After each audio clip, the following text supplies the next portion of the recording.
This episode is brought to you by Bellator's Publishing, bringing stories to the world that last forever. Today on Faithfully Fantasy. You poisoned my son. Hold up. Faris did not poison her son. Some people think that Garrick could in fact be her son. Small details, they happen, but Daddy Sorangel is giving all the information that Violet needs.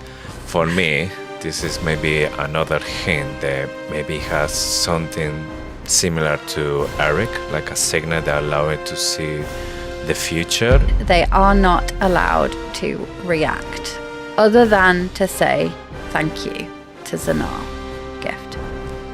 Right, let's run through them then.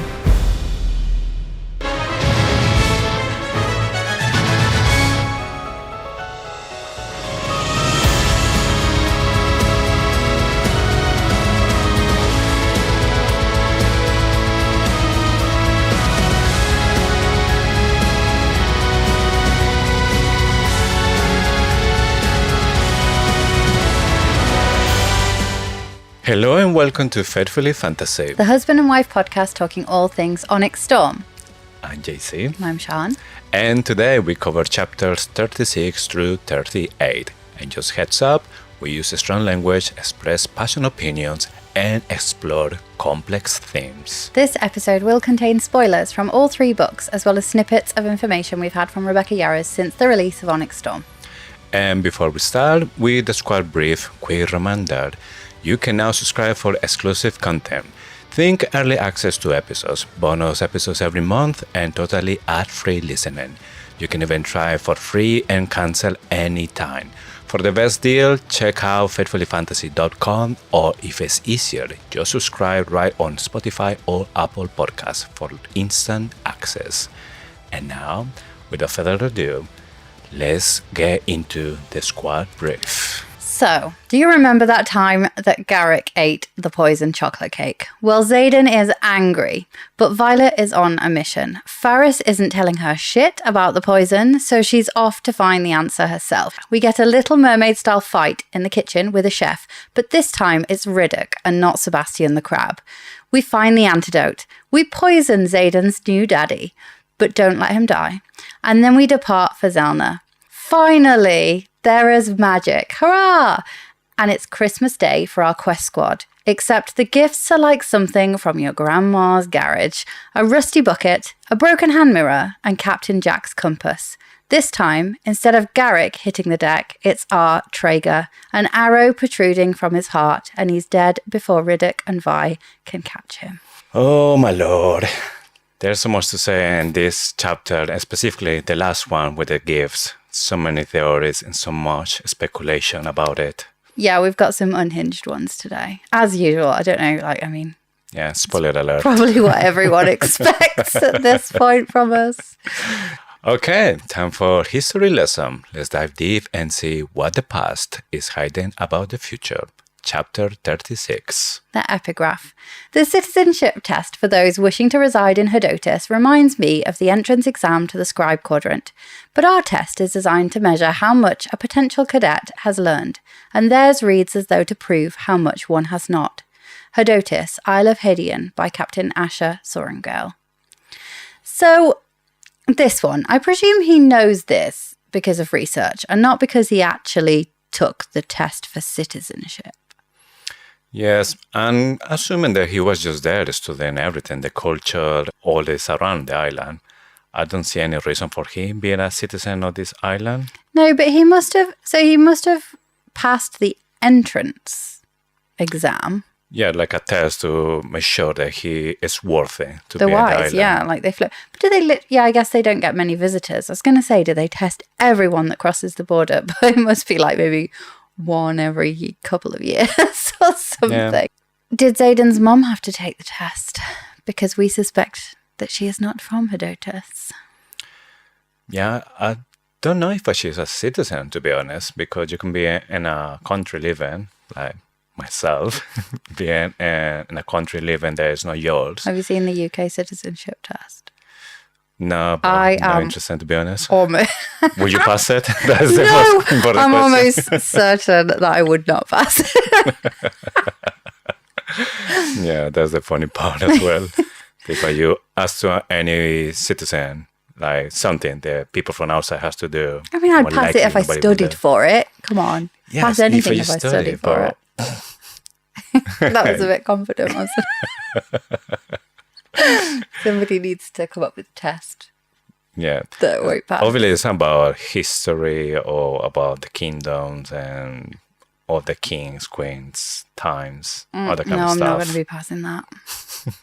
But I could learn it. Yeah. Right, but I'm not going to. Yeah. I'd rather spend my time reading about fictional kings and queens than our The own. real ones. Yeah. So I think this epigraph is just, again, showing the kind of cunning of the Hadotian, I don't know if I made that word up, Hadotian people. I mean, the scribes are bad, but the test is like to prove you're clever. Mm-hmm. Whereas this one is more, I guess it's the difference between a test and a trial. And it feels like the trial is determined to prove them wrong. Yes. So it's kind of like, yes, first you had to prove that you're worthy to be in the island. And then it's going to be worse if you want to prove that you are one of them. Because the only way to prove that you are one of them is actually get yourself, like, get killed, basically. You know what, like, I don't know. I really do get like uniform zombie vibes from this whole town. Mm-hmm. Like the people are controlled because they put stuff in their food, and yeah, it feels very dystopian. So the chapter opens with Cradh being pretty angry that his rider is on the floor, or his head's hit the table. I think they put him on the floor, don't they? He hit the deck. And at first I was like, how does Talia know that he's enraged? They don't have any form of communication. And I was like, you're not going to need a channel of communication to know that a dragon is pissed. Yes, I think maybe Andarna, the one who gives the hint, he, like, half of the forest had been burned because he's in a rampage. Yeah, he's going to be angry. However, they say he's not suffering the loss of his rider yet, so we know that Garrick is still alive. Yes. That is something interesting because at this point, there's no connection between them. So how Cradh knew there's something wrong with Garrick? If they can't communicate between them, mentally, because it seems they're like no bond at all. So how he knows that Garrick is suffering or he's about to die? Yeah, I still feel like they'd know because they're like the same. Once you bond, you're like the same person. The bond isn't broken. The bond is still there. It's just there's no magic flowing through it. So I still think they would feel. Yeah, so it's like two different channels. One is like connected with the life, and the other one is the one connected with power, maybe. Yeah. So Talia is staring at Garrick with horror-stricken eyes. It really seems like she didn't know that they were going to be poisoned. I just can't shake the feeling that those figs were there on purpose. What kind of a coincidence? It would just be too coincidental, wouldn't it? I guess maybe it was a plan B because she asked they need to have the test in the house because I think normally they have it maybe in front of everyone. So she want an environment where Satan could be comfortable to pass it. Then she had the fix there maybe in case they need it, like in this case. Yeah, so maybe she wasn't expecting it's going to happen before. She didn't know, but she didn't trust him. Yeah. Yeah, possibly. She said, "You poisoned my son." Yeah. And number one, son is like in italic. It's so. That's not. Talia. That's not. My bambino. My bambino. Yeah, that's it. My child. Anyway, she said, "You poisoned my son." Hold up. Mm-hmm. Ferris did not poison her son. He poisoned her son's best friend. So, some people think, not me, but some people think that Garrick could in fact be her son. What are we thinking? That he could be literally the brother featuring Zayden in the end. I think it's unlikely because the eyes clearly link Zayden and Talia. Mm-hmm. Garrick doesn't have those eyes. And I feel like it would be more likely that Bodhi was also her son than Garrick. But it is odd. She didn't say, you tried to poison my son. She didn't say, you poisoned my cake. She didn't say, like, I don't know what else she would have said. But she didn't say any of those things. She said, you poisoned my son, which has some people thinking that Garrick could, in fact, be Talia's son. Yes. So, obviously, in this part, I took as two options. So, when she says to Ferris, you poisoned my son, then he straight away says to her, your son was wise enough to not eat the cake, so he is fine. So, it's like maybe doing the declaration that it was just Garrick. But we're talking about Rebecca Yarros. So, obviously, again, like, straight away, my conspiracy mind, my unhinged theories. And then I was thinking, okay, how is this possible if it's not like an error? And she's saying, you poisoned my son. And Garrick is the son of Talia as well. So I was thinking, how could it be possible? Because Garrick and Zayden, they both had the same age. They both are 23. By the point we made them fourth wing. 20s. Yes. I don't know if I mentioned Garrick's month. We know Zayden is March. I don't know if I have any reference about Garrick. Could be maybe March as well. But that means if Garrick is Talia's son as well, that means that Zayden and Garrick are twins. She's not. I mean, if from the point of view that if it's impossible, it's not impossible. So even I was doing my little research about it, you know, how I am, and then I found out there's something called heteropaternal superfecundation. It sounds like supercalifragilisticexpialidocious, but it's actually a real thing. Dr. JC. So basically this word, it means there's different parents, different fathers, or several fathers, and superfecundation. Never mind. Superfecundation.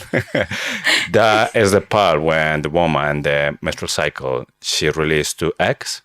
So if a woman has sex with 2 men at the same day, they have to be at the same time, same day, and she's releasing 2 eggs. Oh, come on. It's possible to have 2 parents with the same woman at the same time.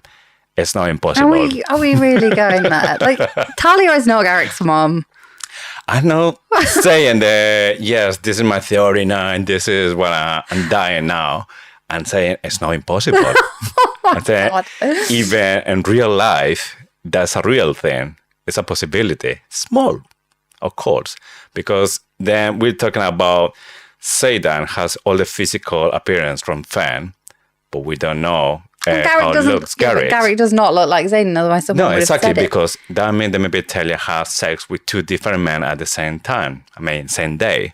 Fan plus Garrick's dad was Fen's aide, but no. I'm sorry. No. Let's move on. I just want to clear, there's no my theory. I just want to say, it's not impossible. Call me crazy, but it's not impossible. Okay. Moving on. Okay. Crazy guy. Let's move on. I wish I'd never said anything. Right. So, we're on Venom watch with Zayden. Mm-hmm. He's really angry. Like, not himself kind of angry. And Violet has to put herself between him and Ridoc. He's gonna, I don't know, he could kill Ridoc. Well, Ridoc's invincible. But he could have killed him at that point. Violet puts herself between them and he kind of calms down. So, in today's episode of Has Zayden Gone Too Far into the Venom? Mm-hmm. Into the dark side. Yeah.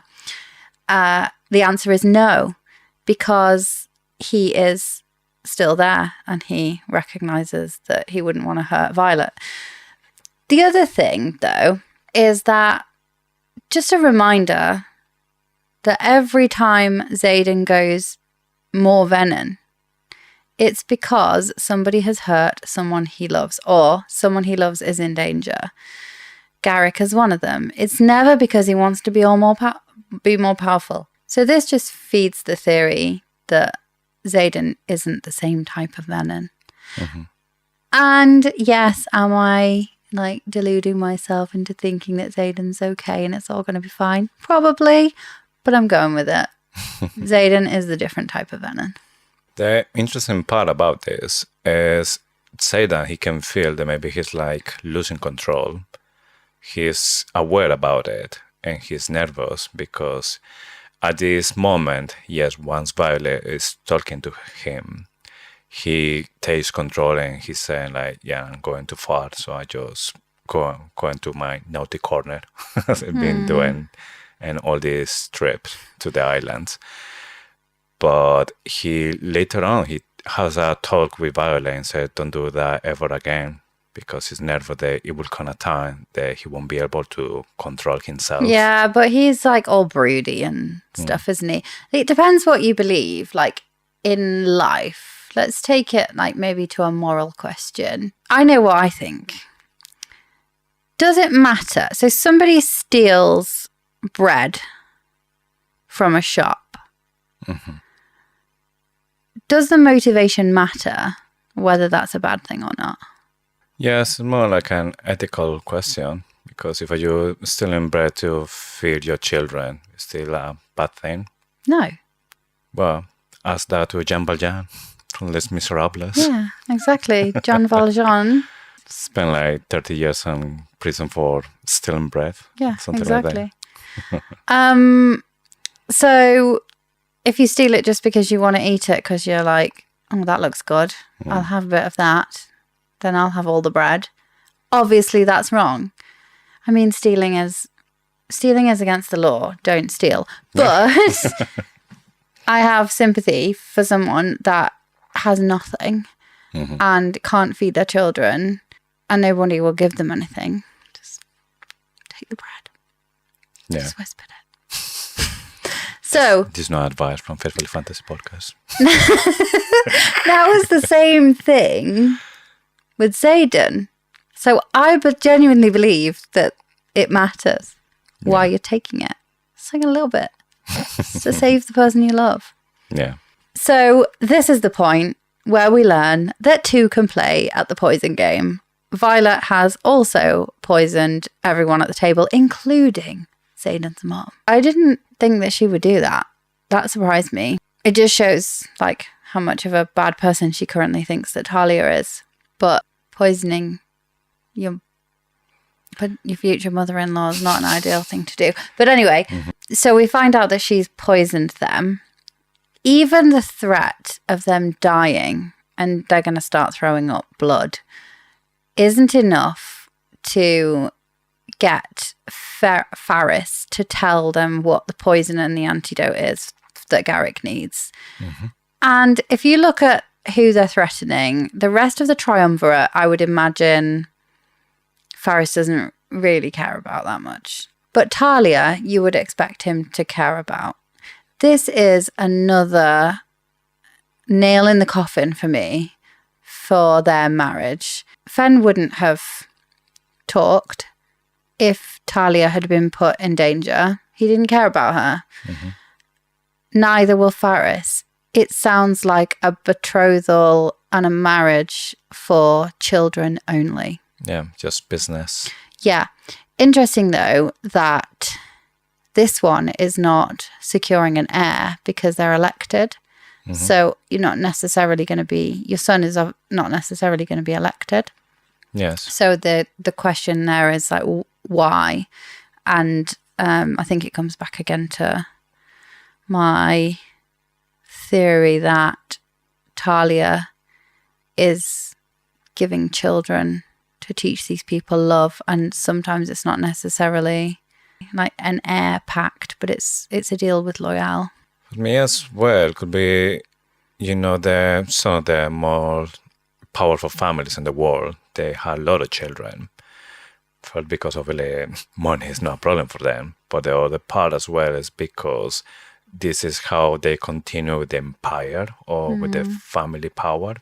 So I'm guessing as well, this is even when he's not a king, he's somebody that, yes, the people or the island give a power and it's something temporary they can take away as well. But as well, if he does a really good job, he just can stay there and then maybe he can promote the children as well. And then the family keeps the power. And if you had the power, you can carry on, doing your shady business. Yeah, I guess if you think of like somewhere like the UK, that doesn't happen. But I don't know why. I suspect that the people are being controlled in this island. I feel like while it is a vote, while it is a democracy, it probably isn't.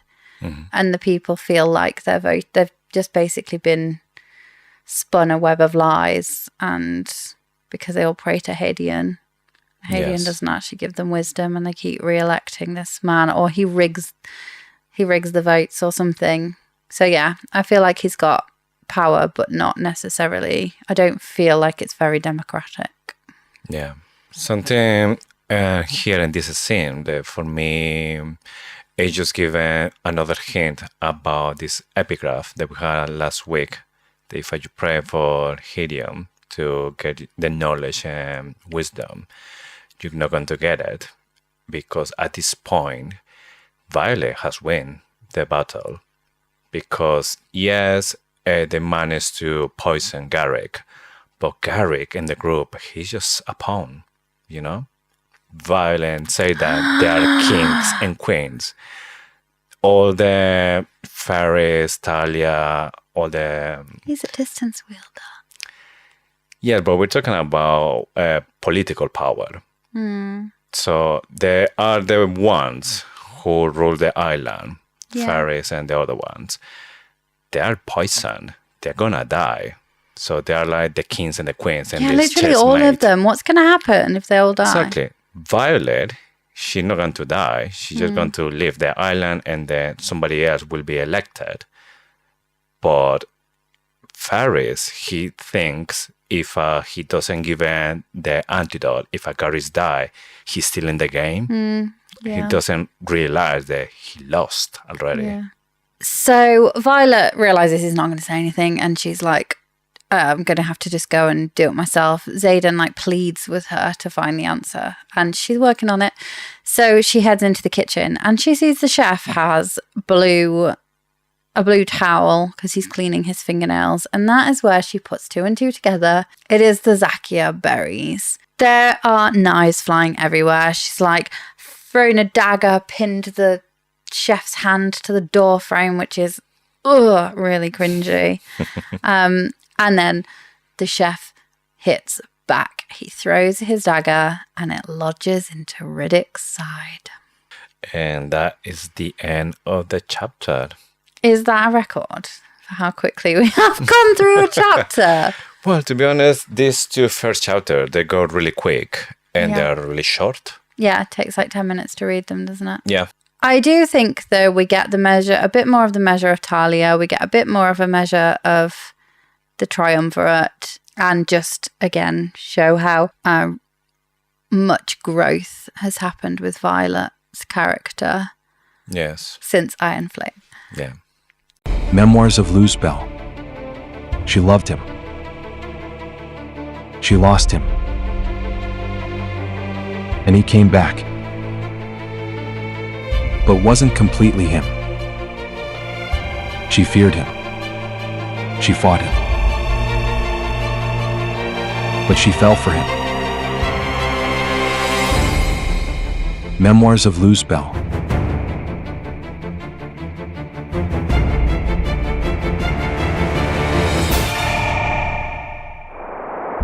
Now available on Amazon.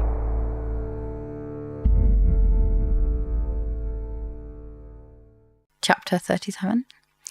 Chapter 37. The epigraph. I wish you and Sawyer were here with us, but I'm grateful to have Ridoc, even if his sarcasm is wearing on Mira's last nerve. Recovered correspondence of Cadet Violet Sorengale to Cadet Rhiannon Matthias. First time reading this, I thought Ridoc was dead. So I read this epigraph and I had like tears streaming down my face. I was like, no, not Ridoc. That is the second time Rebecca Yarros has done that to me in this series. The first time he had like arrows in his body, didn't he? Because he was climbing the cliffs of Draelor. This time he has a knife in his side. Then we get like how great Ridoc is, even if his sarcasm is annoying my sister kind of thing. And I genuinely thought he was dead. Yeah, me too, because from Iron Flame, we were saying, we start to see that trend that Ridoc is going to be the next Liam. Violet's protector. Already got stabbed. Violet intervened, asking to Brennan to mend him first before her. No, Malik, you can't have him. And this time later happens for to me. For me, it was a matter of time, to be honest. And then when I was reading here, like, oh, shit. Get ready now. But nope, Ridoc's invincible. Okay, was it really worth sending that letter? Obviously, Rebecca Yarros is just putting it as to make you think that something really bad is going to happen to Ridoc. But it doesn't make sense to send such a short message from such a long distance. No, but it might just be part of it. But why would you send that any correspondence? Just to let them know that you're still alive, but you're not getting any information back. They're at war. They're on a mission. Yeah, unless there may be this recorded correspondence. It's just maybe pieces. It's not like the full document. So this is just what is showing. Okay, so I want to talk about this recovered correspondence. We got a message the other day asking us, what do we really think about the phrase recovered correspondence? So I think there could be 3 potential reasons. There's possibly more, but in my head there's 3. And 2 of them are very similar. So the first one is that Basgiath falls. All this correspondence is at Basgiath and it becomes rubble, it's wreckage, and it has to be recovered from the ruins, and that's kind of recovered from a shipwreck, recovered from war, recovered from the destruction. And that one, you'd think, you might not need Basgiath after this, because if that plays into our theory of the fact that nobody is going to have access to magic at the end, there is not going to be a veil to protect because there is not going to be any dragons. And then if that's not true, but there still are dragons, Basgiath War College could just, in fact, move to Ryerson House, because they already spend part of their time at Ryerson House anyway in Erasure. So the first reason would be that Basgiath falls and is a wreckage. The second one, which is kind of more in theme with this book, would be that somebody didn't want that information to be found. So they stole it, they hid it, this is very scribe behavior. They took the correspondence and it was all hidden away. Somebody managed to recover it. Jacinia, in writing this book, managed to recover it from that stolen, or from that's the source of where it was hidden. That one I quite like because it fits with this series. The third one is probably the same as the first one, really, where it would have been at Ryerson House, and Ryerson House falls to the Venin, and it has to be recovered somehow from there. Either way, I don't necessarily think it means that Violet and Xaden die. The recovered correspondence from Lilith Sorengale, obviously she is dead, and people are saying, if it's recovered from her, she's dead, that means Violet and Xaden are going to die. I don't think it necessarily does. It just means that correspondence was either destroyed or hidden. And it was pieced together. I like the second option. I think the second one, where somebody did not want this story to be told. Yeah. That checks out. For me, to be honest, it's more number one because Rebecca Yarros, she's an expert and about everything that has to be with army, like this kind of stories, and they're recovered when you put it in this kind of topic. It sounds more like it's something that had been found from a place that had been destroyed. It could be, but it could equally be like recovered secrets. Recovered, like, because you could end up finding something that was hidden, like in the basement. Yeah. Hidden by, like, recovered remains. It didn't mean they were destroyed. It meant that a murderer has hidden them and they buried them under the patio. Yeah. Sorry, that went dark. Yeah, something that we can't forget is Yesenia, the one who is basically telling the story. She is the one who is doing kind of like something to honor the people who fought or the people who is in this story.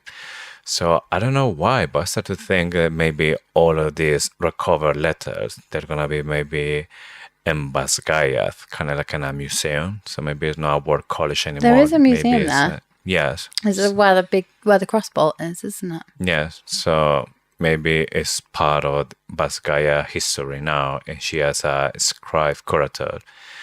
Then she is just telling the story so nobody can forget about maybe the 6 or the The people who 6. save. I genuinely do think, though, this is a story about the last 6.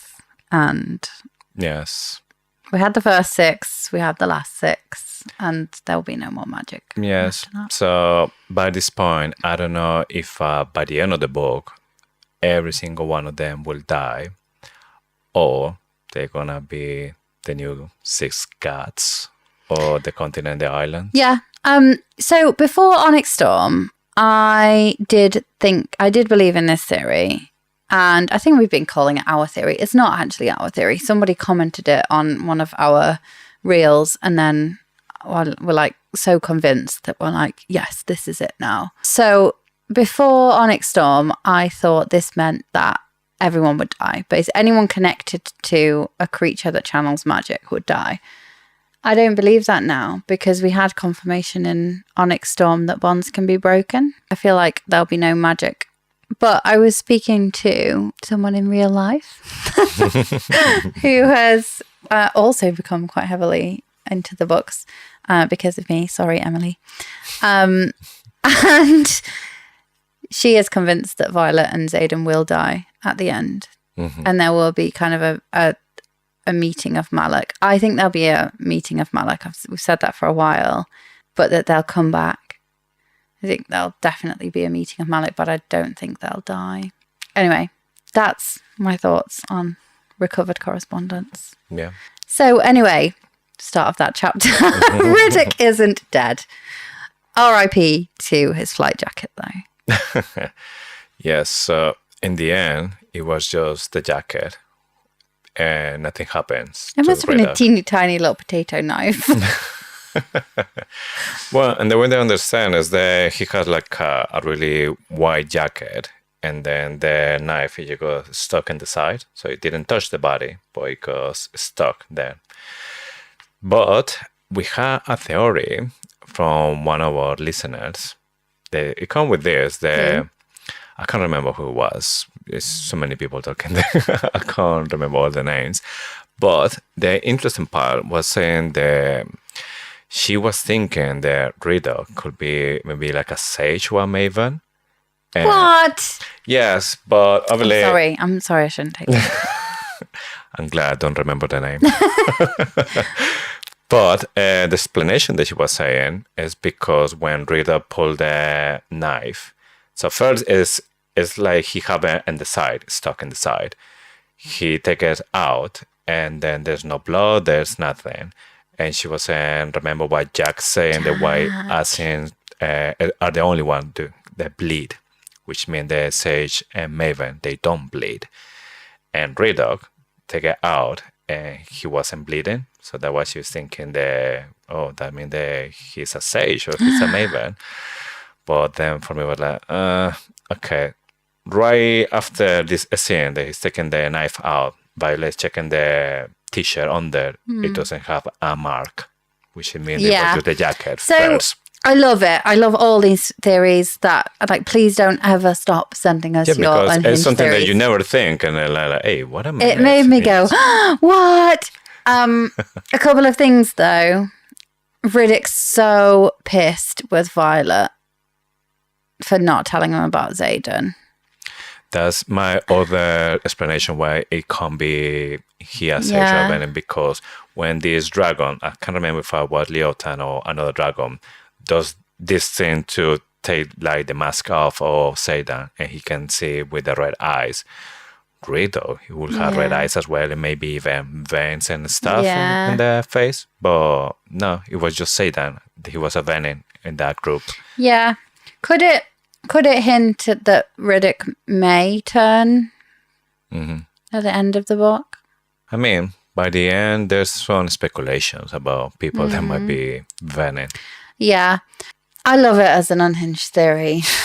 I mean, and again, it's Rebecca. Yeah, that's the thing, that you don't think about it, and then you start to maybe analyze and go deeper, and there's but this and this, there. Yeah, we do need, it's a really good but- thing to look out for, though, because, like, remembering that Jack, with no prompting at all, that wasn't a question that Violet asked him. He said to her, ask me why only initiates bleed. Yes. You need to So- keep an eye on people that not That bleeding. don't bleed. Yeah. I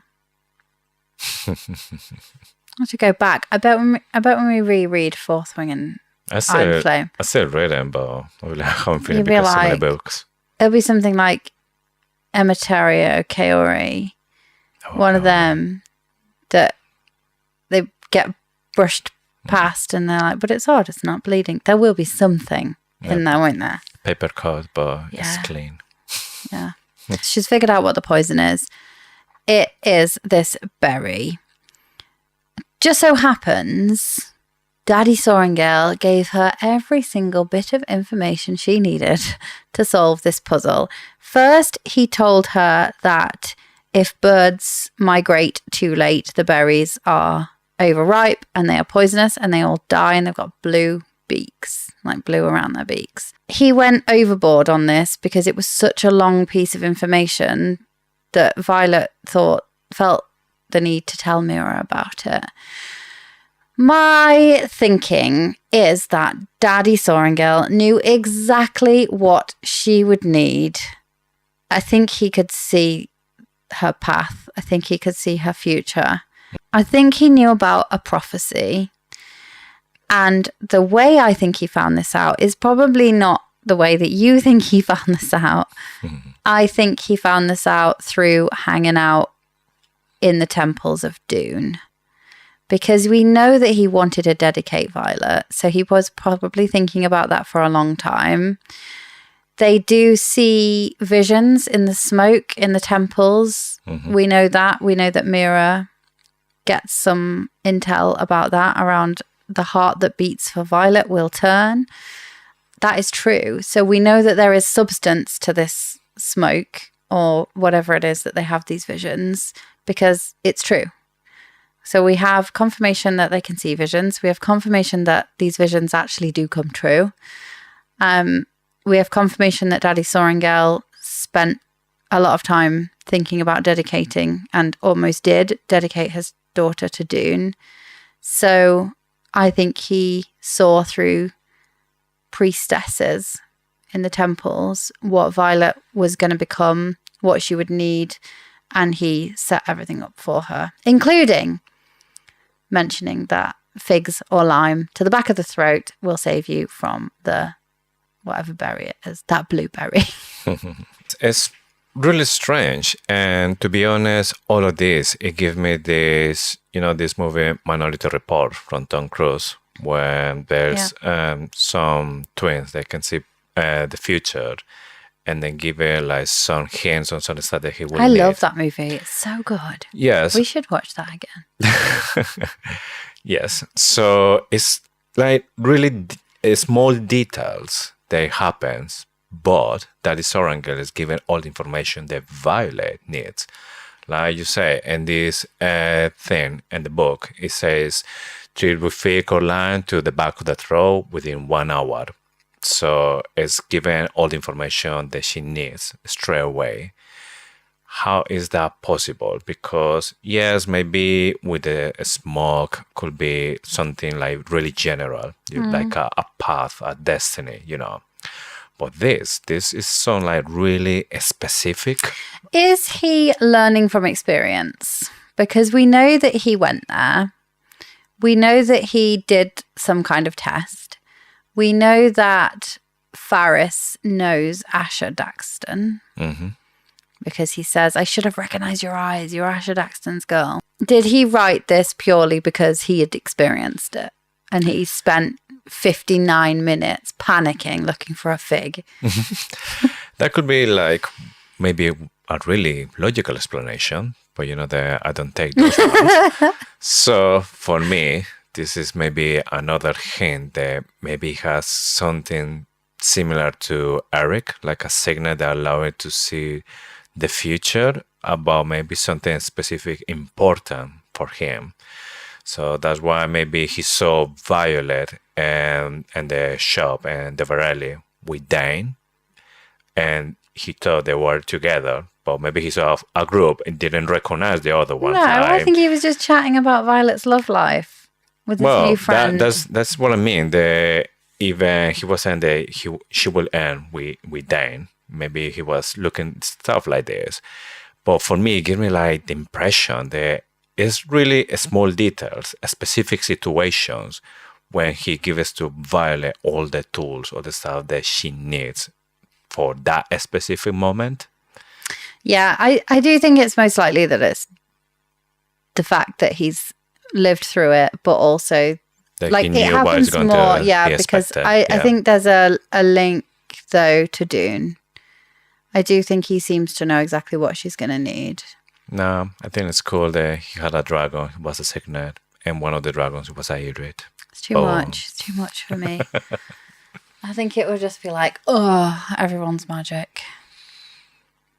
I think he had access to magic via Andana's shell. I don't think he was bonded to a dragon. Should we do a bet? Yes. It will be interesting if I will see a dragon that comes and say, I was Asher Sorangel's former dragon. And we were like, what? I get it. I get the link that like every Sorangel was a rider and he became a rider. And a Sorangel. Yeah, I know that. He was Asher Daxton before. Yeah, I know. That's exactly what I'm saying. I do think he had access to dragons and magic. I just don't think he was a rider. I don't think he was bonded. I don't think he was like a proper rider like Violet or Satan. They're like constantly 24/7 with the dragon. I think that there was a bond. It was weak, but it was a bond. And maybe in specific situations for missions and stuff like that, then he was using the dragon. But then the dragon spent the rest of the time on the Veil, and he was spending his time with the Squadron and the archives when he lost. I do think there might be at least one other Irid in the Veil. No, yeah. So, disguised as a normal dragon. But more on that later. Talking about unhinged theories. Yeah. So, going back to the scene when Violet found out how to give the antidote to Garrick and see that Faris is still just there, that he is not recognizing that he lost. Violet is the one who says to her, logic and wisdom dictate that you assist us so you don't become us. And he's still not getting it because he's still thinking that he's still in the game. No, she haven't beat me in my own house. This still is not over. It's not finished. But again, he's the only one who doesn't recognize that he's lost. Yeah, because he's a moron. He's not wise because he spends too much time praying to the god that doesn't actually do things for the people that pray for him, which is odd. Anyway, something also weird that Violet says in this situation is he says it's your war. And she's like, you're not getting it. It's our war. She says, you think they won't come here once they've drained every last ounce of magic from our home. But why would they go there? There's no magic there. We find out that she thinks that they will go and drain them, go and drain the people. But similar to the letter that Violet is sending to Rhiannon, feels like a lot of effort, doesn't it? Going on a boat, because Wyvern, I presume, Wyvern can't fly across the ocean. Well, that's the thing that we don't know, because they're made of runes, and the runes are connected to the venom. Some of the runes work, some of the runes don't. So I guess it depends what they're on. But I still don't, they work when they're there. They don't necessarily work when they're over the ocean, because there is a difference, isn't there? There's a difference. Anyway, so let's say they have to get a boat. They would all go mad or insane, or like eat each other on the boat journey, because they can't last that long without magic, just to go and get some people from Hedotis. Yeah. Nah, I'm not buying it. I think they'd be quite safe on Hedotis. But anyway, my theory is they've already been there. I think some of them started there. Yes. And there's... Or they are venom. Yeah. Yeah. I don't know how many times I said last week. What does red and blue make? Back to the story. Fig works. Garrick's okay. Hey. Yay. So this is a bit when Xaden gets mad. Violet steps between Ridoc and Xaden. There's a little sneaky bit about Dane, your favourite person. This is what it says. Ridoc lifts his brows but steps back, and Dane's eyes narrow as I turn to Xaden. Dane knows. Dane knows Xaden's venom. Well, not completely sure if he knows, but he can see there's something strange, something is not usual. He's to like, say that. Yeah, they're he suspicious. He knows. Plus, maybe from all the time they spent with Daddy Atos, training venom, that kind of He knows stuff. how to recognize one. He knows the venom when he sees it. Yes, exactly. Venom behavior. He must be an expert, maybe. Yeah. So now I've got you to agree with that. Dane does nothing with that information. He does not kill him. He does not go and dob him in. Well, that sometimes it's not about to catch a fish. It's about to catch a big one, So it's the same there. Think how worried he was about Violet in the first year. If Dane hadn't been redeemed, he would do something with this information. So, Dane is redeemed. The end. Full stop. Yes. And Rebecca Joris is laughing and preparing book 4. Yeah, she's just she's redeeming him, making us fall in love with him, and then she'll kill him. Go back like full Darth Vader as well. I'd like that. Dane Vader. I'd like that. Dane Vader. I'd like that. Okay. Yeah. Dane knows. That's all I'm saying. You don't like my father. You He wait for me. does not have to touch faces to read people's memories. So you recognize that he can lie. Yeah, you would though, wouldn't you? Violet's not telling everyone she can sneaky creep into their dreams and manipulate their outcomes. Yeah. Xaden doesn't tell anyone Has a second signal. well, he can literally read people's minds. It was intentions. Now it's actual thoughts. Yeah, fully intensic now. I want to talk about a link to that. She used to tell Xaden that there was a land of peace with the people who had purple eyes, and there was peace. Ferris says that the city guards will shoot the dragons with the crossbolts. Do they actually have crossbolts? Because that doesn't seem like the people with the purple eyes living in peace and not having any war, does it? And again, crossbolts. Why? Because Dragons. Yeah, but there have not been dragons for centuries, apparently. Unless there may be, obviously, the Imperium still having business, or maybe it's not dragons, it's either wyverns or other creatures that we haven't seen yet. I think dragons have visited, or even if they haven't, I guess, like, it's a deterrent, isn't it? It's just, I find it strange that you are prepared with those kind of weapons for something that never goes to your island or not been seen for centuries. Well, the only explanation for me is that she's talking about a different place with purple eyes who live in peace, or they did live in peace, and then that is what they've tried to erase.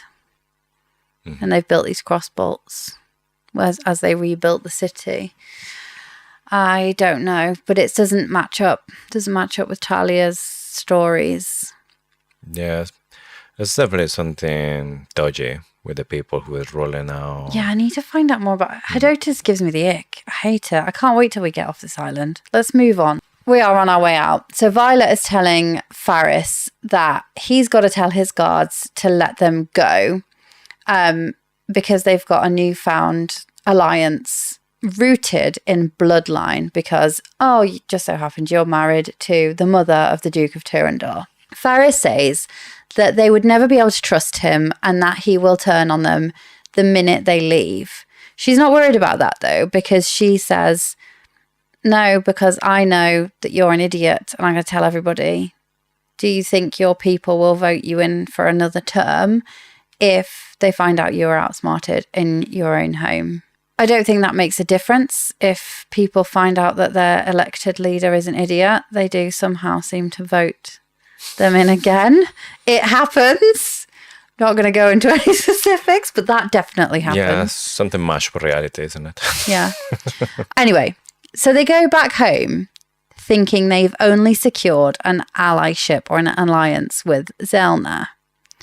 They do not mention this potential bloodline alliance that they have with Hedotus. Couple of reasons, possibly. That bloodline alliance is purely with Tyrrendor because that is what Fen will have tried to do that for, but it wouldn't have been with Hedotus. It would have been someone else. But I think Faris has realised, oh shit, yeah, by marrying her, I've kind of adopted this. Adopted this. I do think this will come back in book 4. I think there will be some kind. It's not a friendly alliance. It's a threatening alliance but like a blackmail kind of thing. If you don't help us, I would tell all your people you're an idiot. But I think that's got to come back because they go back thinking they've only got the allegiance with Zelna.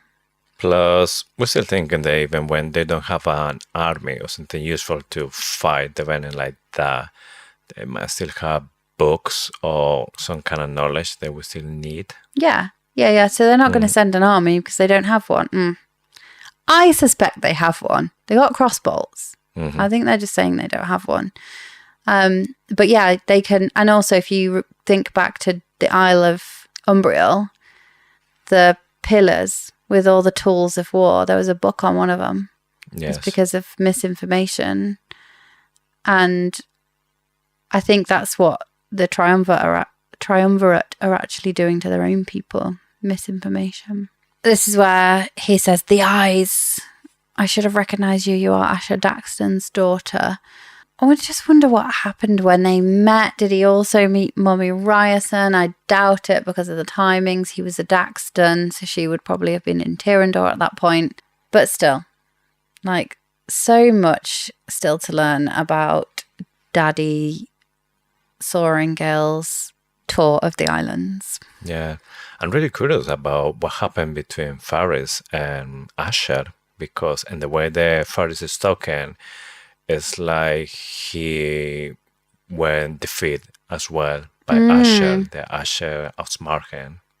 Yeah. That he was maybe a rival, that he couldn't go, Definitely. Because he says something like, I should have recognised you. Had he recognised her, what would he have done differently? That's the question.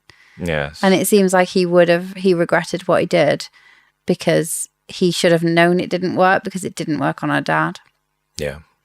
Anyway, they make it out and they fly to Zelna, my favourite island. We're finally here. We've arrived. Yes. And they get there. There's a lot of people waving, waiting for them. And when they land, they feel the rush. They feel the power again. Some magic. Not very much, but a little bit. Yeah. So let's talk about what Zelna's like. There is colour. There is a sparkling river that leads them inland. There are waterfalls everywhere. And they arrive at Zortrus, the capital city, and it has got a backdrop of the biggest waterfall you could ever imagine. And the waterfall is so massive that it essentially surrounds the whole back of the city. And then the water kind of comes round the side. So it basically makes the city look like it's its own little island. The buildings defy the laws of historical architecture. It looks like they've just had a Weasley family-esque extensions just slapped on the side, and they've tried to make them as heavy as possible. And it literally says they defy the laws of architecture, which they defy the laws of physics. Mm-hmm.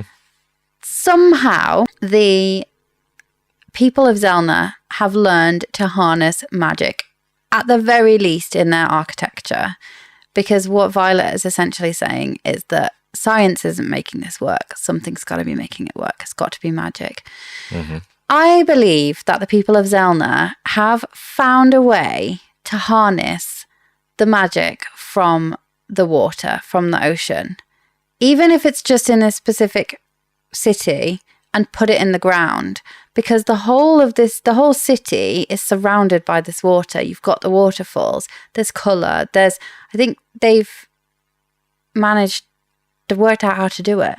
Mm-hmm. Whether it's because there's luck and luck was with them and they figured it out, or it feels to me like these people are curious, they're excited by life, they want to learn, they've managed to harness magic. It makes no sense for there to be magic on this island and no magic on the others when they're further away from the great source of magic, which is on the continent.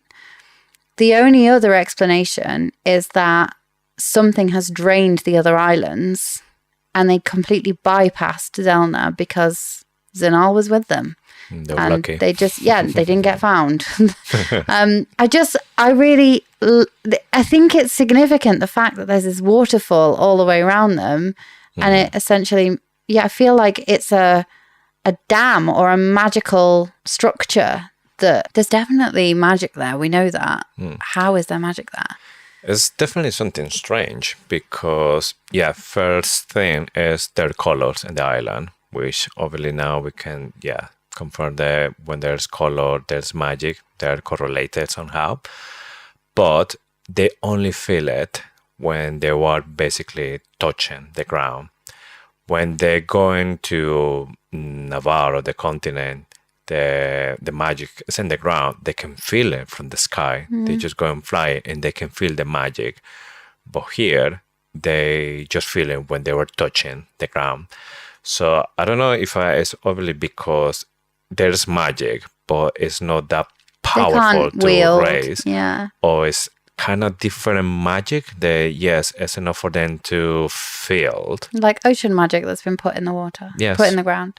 Yes. So, the water is going under. So they're still feeling it. Yeah. But not as strong as it will be with the ground. Mm. So again, for me, could be those two things. That yes, there's magic, as they say, but they're not even enough for them to wield. Just enough to keep the communication with the dragons or the griffins. Or this is a completely new source of magic. They're able just to feel just enough for that. Mm. But it's a completely different source. Yeah. Okay. Chapter 38. Epigraph. To live amongst the Zelni, you must prepare to accept luck as your guide and chaos as your standard. Zelna, Isle of Zanal by Major Asher Soaringale. I'd fit right in here. Chaos is my superpower. Kind of like Ridoc, though. So, luck as your guide, chaos is your standard. Ridoc is linked to Zanal. Yes. We know that he favours him because when they're in the Six Talons pub, they're talking about which gods they favour, and Ridoc confirms that he favours Zanal. And he's going to get a little bit of a schmacker two smackers on the cheek from him. Loud ones. In a second. But yeah, I think that this epigraph is just setting up the task. So Violet, yes, she can feel the magic. I think Taryn is the first one to start to say, "Oh, can you feel it?" And she was like, "Feel what? What are you talking about?" And then boom, she feel it and the skin. Oh yeah, there's magic, but there is not enough magic to wield or even to shield properly. And again, when a shield turns something that you had to do with magic, because we're still not getting answered. We used to think there was something mental that you do. You build your shields mentally, and that's how you control the power that comes to your body. But since when you need magic to do that? Don't know. It's not our world. It's Rebecca's world. She just obviously decided. So Rebecca, we know that you're listening, so please let us know in the comments. I think it's quite obvious now, isn't it, that you need magic to shield? Yes, but again, when Zayden was teaching to Violet how to shield, everything that he was saying is think about your favorite place, and now think about this, imagine that. There was no magic in that. She had magic, though. Yes, it's the magic that comes from Taryn, but she was building like this area that for her was the archives, and build the doors and build everything. So she is away from all of that. I don't think it's ever needed magic because they don't teach it to you until you start getting channeled to. Until you start manifesting. You don't get lessons in shielding. So it seems to me like they would, if it didn't need magic. And I would always kind of thought that there should be at least some theory lessons, even for those people that can't, because all of a sudden it's quite overwhelming. Yes. Well, from my point of view, I understood that they can't teach you that until the dragon starts channeling, because you can't control something that you don't have or you don't see. So once you start channeling, you start to feel constantly. Yeah, you physically see it, yeah. Yes. But anyway, it's just me. Maybe they don't teach you it because that drives people to channel from the ground. Because you need magic to shield. And they're like, oh, I can't do it. Because you've got to learn theory, haven't you? You've got to be taught how to channel from the ground if you haven't already channeled from a dragon or a griffin. To become a venom. Yeah. So like those venom scribes, they had to be taught. Yeah. So interesting. But yeah, you're right. I think definitely don't need... You definitely need magic to shield. Well, yeah, it's been confirmed, but the first explanation, magic wasn't involved. Okay. It's weird. What do we think Sigale and Xaden were fighting about? I think this is kind of like a really old marriage that you're not talking to each other for a long time, and then one day you start to talking, and then all the stuff that you were like saving, boom. I find it so funny, like when people say, I haven't spoken to my husband for 3 days. Like, how? How have you been able to find anything? This is my main thing. I was like, JC, can you help me find this? Can you help me? How would I find anything if we didn't talk to each other for a few days? Yeah, this is strange, but I'm guessing the Sagelians say that they were discussing about maybe first all the situation with the mother. Maybe Sagel was telling that he's a rider, he shouldn't be having that kind of feelings, even if it's the mother or, No, I think she was feeling it though, wasn't she? Or when he was kind of like turning into venom, like this venom feeling that controlling him when he was in front of Ridoc. Yeah, I think it was probably that. Also the fact that he kept talking about marrying Violet. I think she would have had something to say about that as well. But yeah, there's magic that can talk between all of them, dragons, griffins, and even Zayden is talking to Violet again through the bond. And then it's here when he said, promise me that you will never be intervening for anyone because I don't want to hurt you. And she's like, no, I know that you will never hurt me. I know, she's a walking red flag, isn't she? She loved that. Like, red flags, yeah. Yeah. The bigger the better, obviously.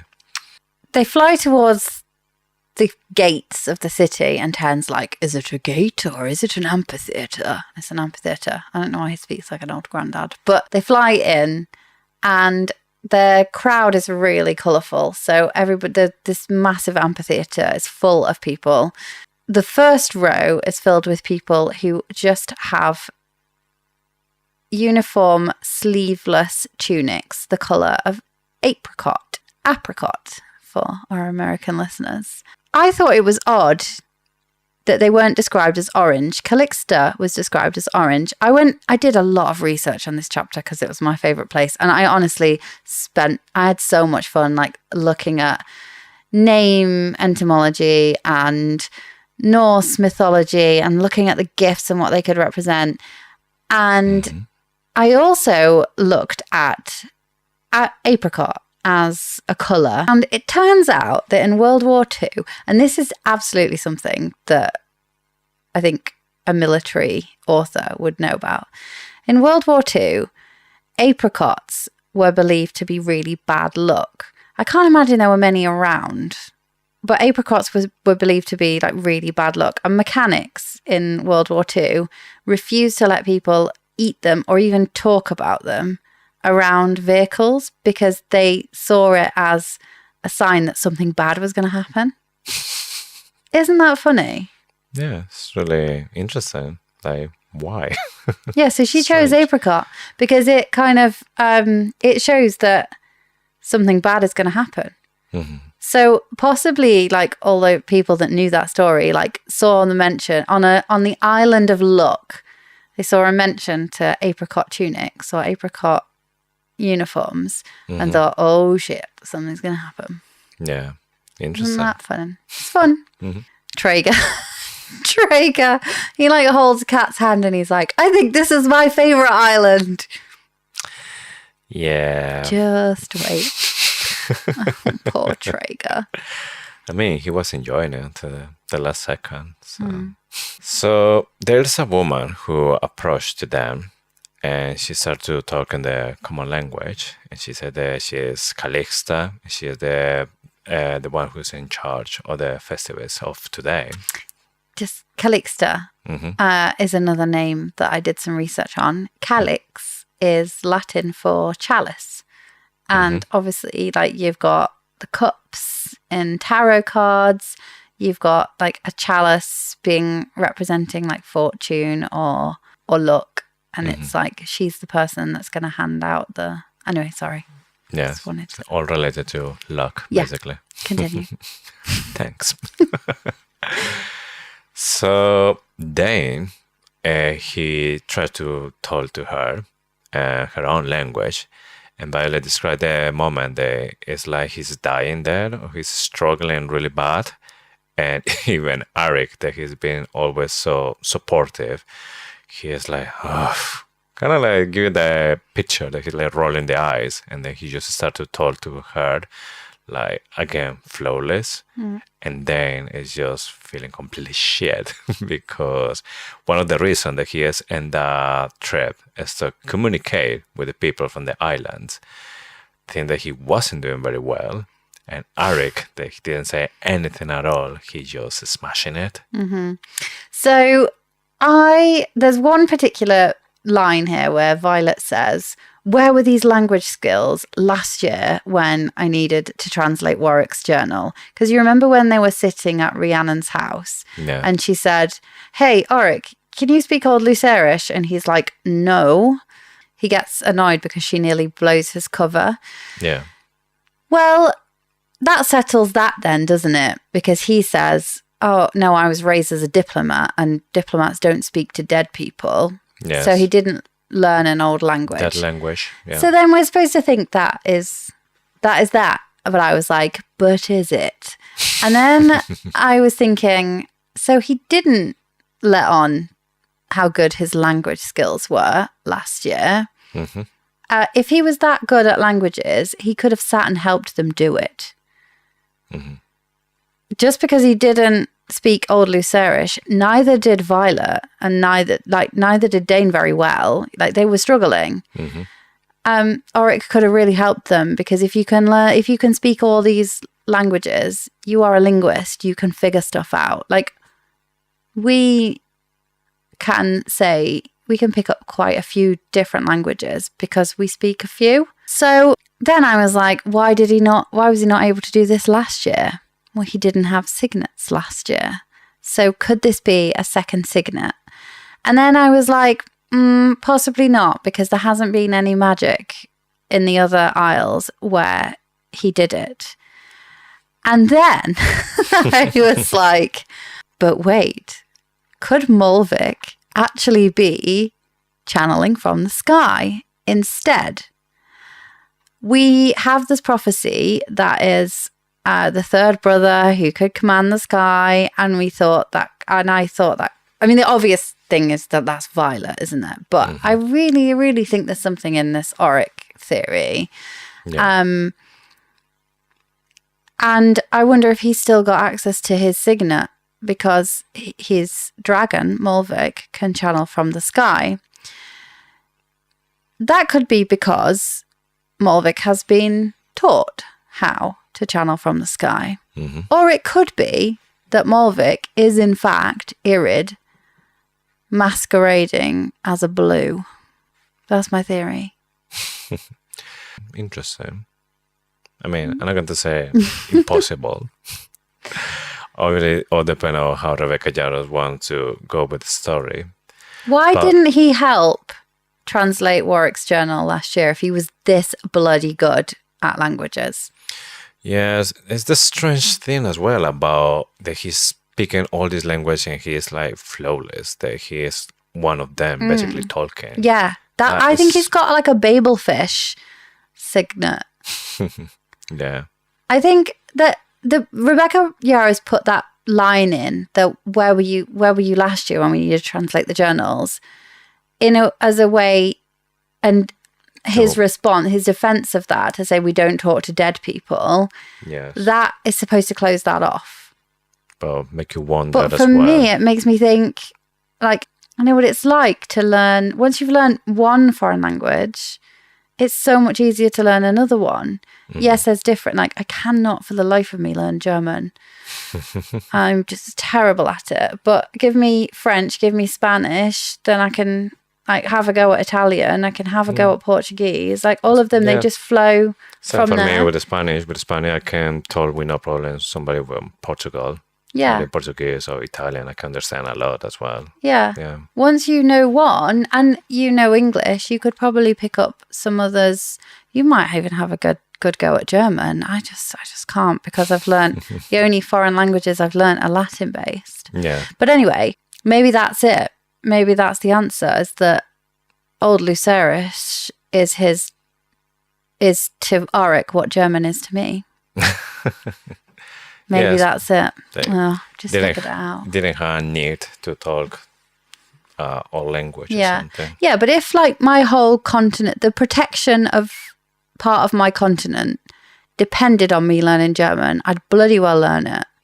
So I'm not giving Oric a break for this. I think as well, Oric, he was trying to fly low. He wanted to just camouflage and nobody pay attention to him, that why he knows language or any, like, giving explanations. Yeah.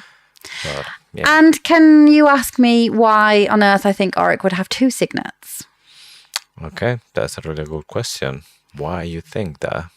I think because Molvic tried to bond with Alec. I've said this so many times.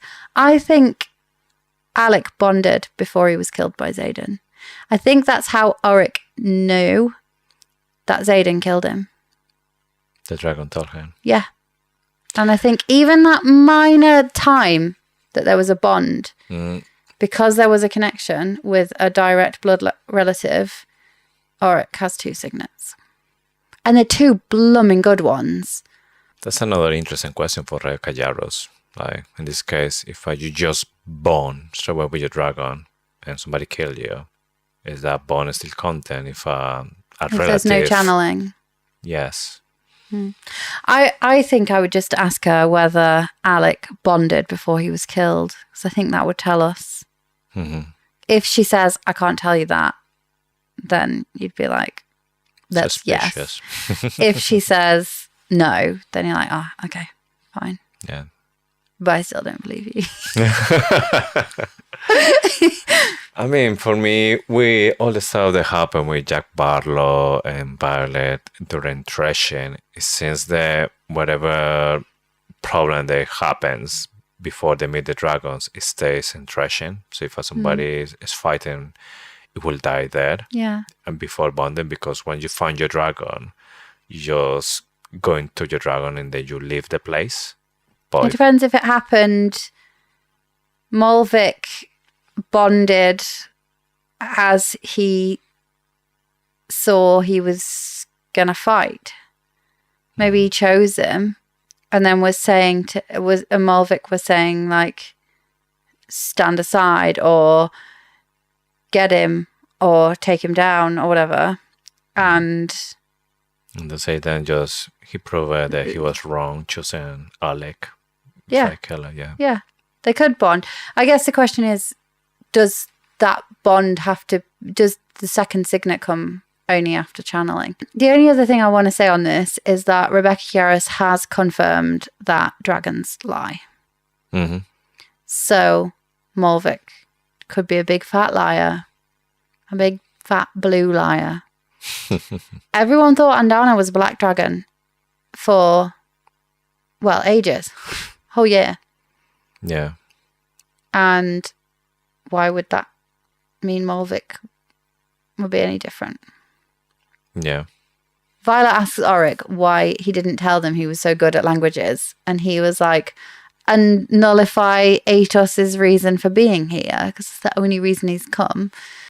I wonder if Oric's precognition had told him that Dane was going to get a big old slap in the face. And he wanted to traipse him all the way over to this island just for this moment so everyone could see him get a slap in the face.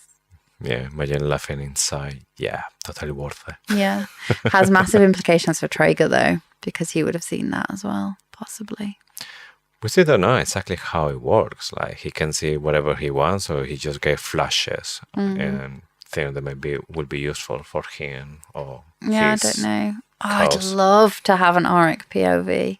So going back to the scene, Calixta is the one that tell that if they want to meet with the queen, they need to play a little game with them when they need to accept the gift from Sanal, and there can't be any complaints.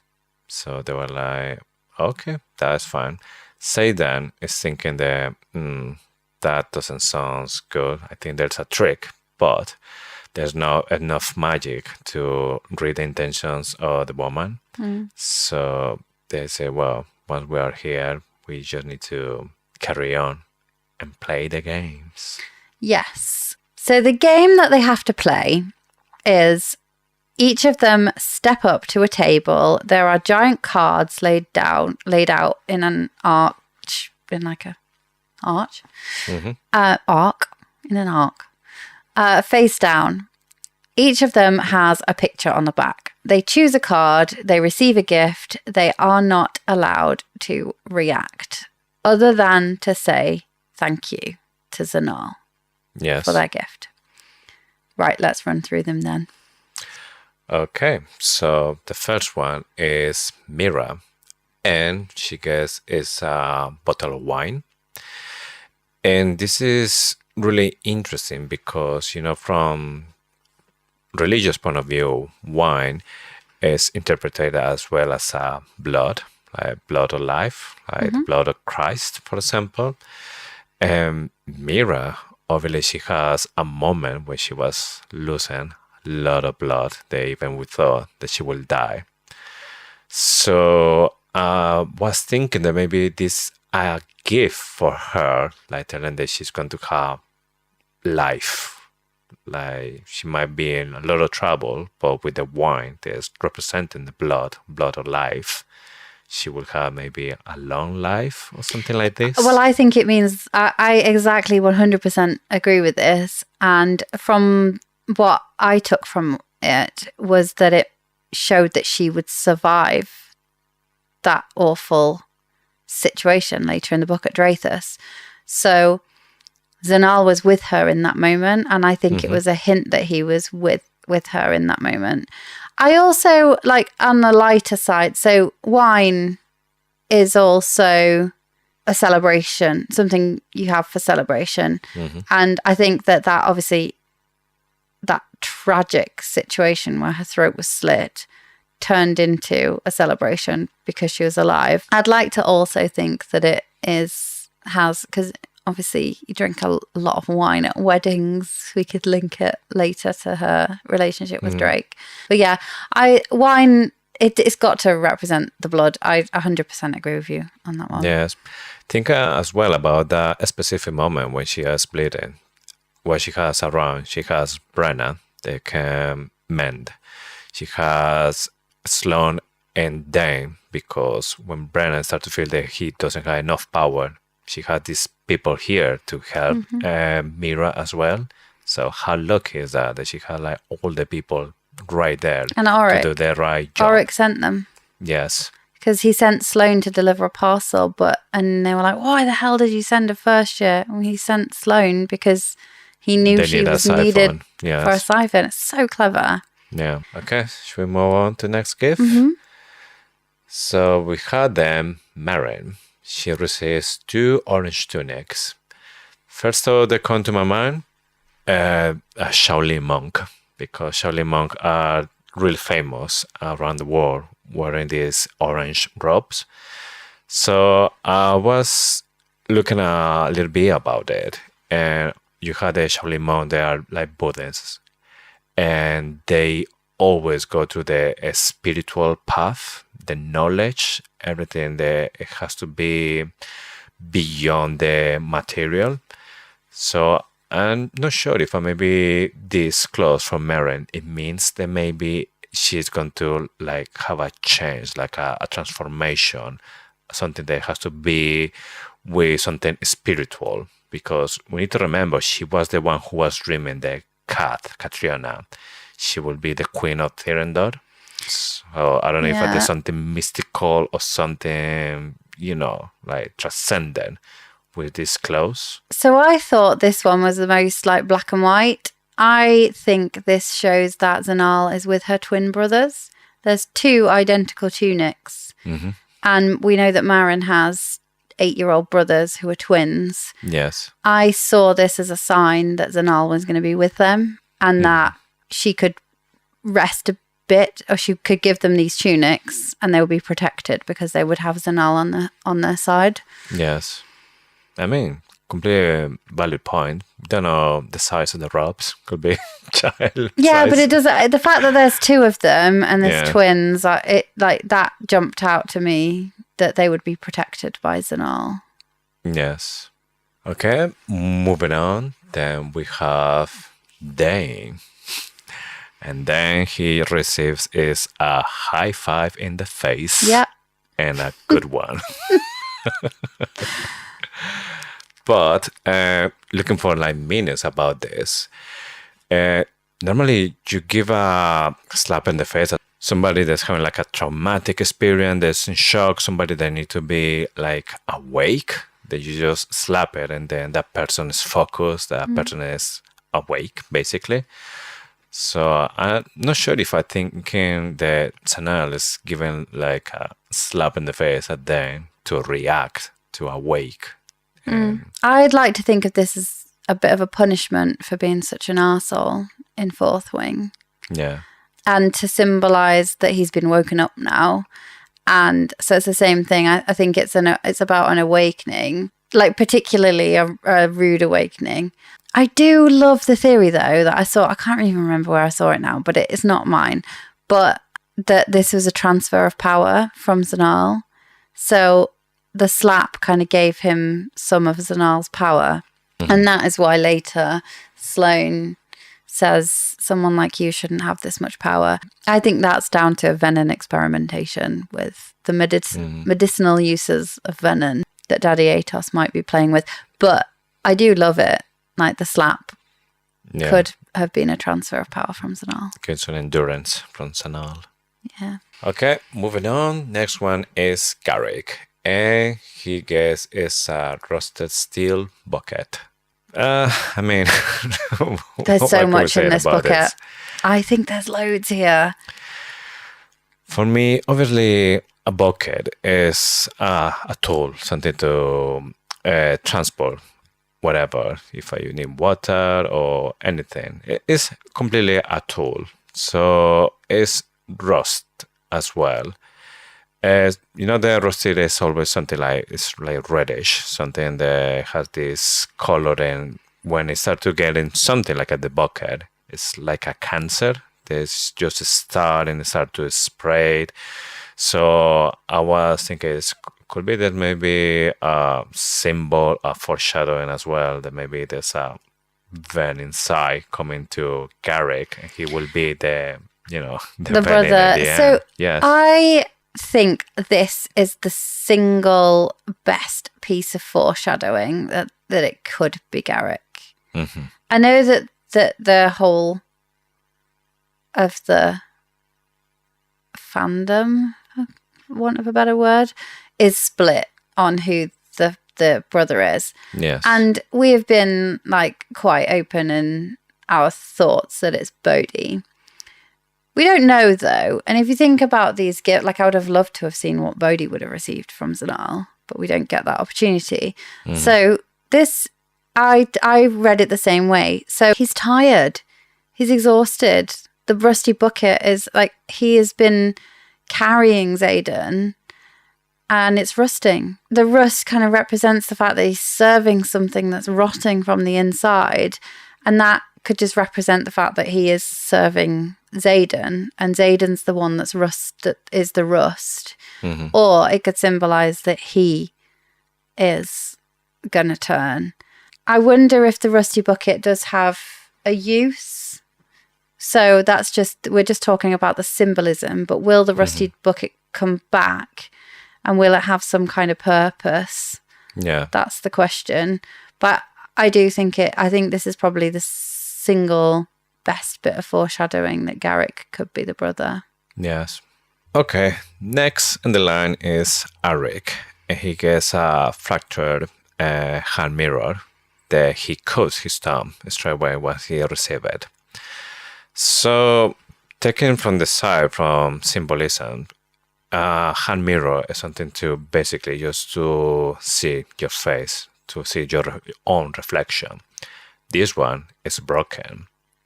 So it's maybe something to say about Eric family, that he has his father, he has his brother, had the family which is not agree with the side that is doing. So this can be the fractured part. There's so many pieces from him. And then when he cuts the thumb, straight away after receiving this part of the reflection, for me is maybe connecting these broken pieces with his blood. And the blood is Tauri blood, so it's all related to the royal family. Yeah, I think it foreshadows the end of the Tauri rule. I think it means that a Tauri will not be the king of Chaldea. Yes.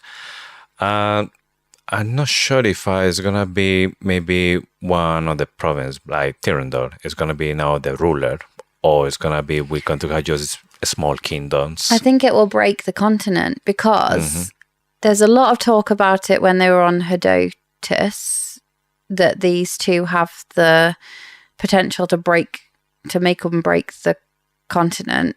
We know now that with the Second Erasure Accord, the power or the army, the military power, has been transferred back to the provinces, and the king's freaking out about it because he's going to have to try and reunite his army. We know that Tyrrendor has the largest portion of the army, and they're now in control of most of the Navarian army. So I think this broken mirror really does symbolize the breaking of Navarre. Mm-hmm.